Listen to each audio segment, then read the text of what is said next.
Let's just go over some recognition characters for the Saxifragaceae, commonly known as the Saxifrage family. So members of this family generally have reniform leaves, which means kidney-shaped, which are usually alternate or basal. The fruit is a capsule. The flowers have a hypanthium, and the plants are generally scapose, which means that the flowers are borne on a leafless peduncle.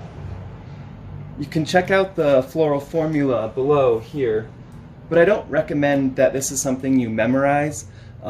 These other recognition characters are generally better than the floral formula.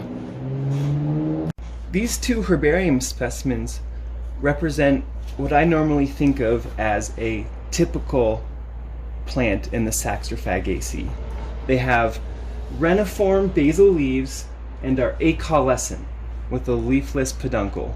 So you can see that in the left and on the right. And in fact, this specimen on the right is a member of the genus Euchera. And that genus is well known for its cultivated varieties. And in fact, many gardens in Fort Collins have Euchera growing. These two herbarium specimens are high elevation species within Saxifragaceae. As you can see, they have a life form that resembles most high elevation plants in this area. They are very small and form these dense mat-like cushions.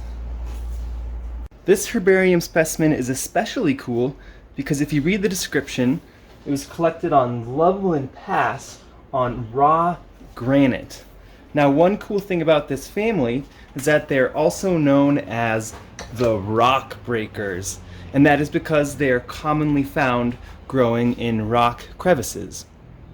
Another feature that is commonly seen in the Saxifragaceae is a bifid pistil, and that is when there are two carpels that are united at the base. So for example, if you look here, you can see two separate style and stigma, but they are united at the base here. Similarly, two separate style and stigma, but united at the base. And again here, you can see two separate style and stigma, united at the base. And I'll show some more close-ups in just a second.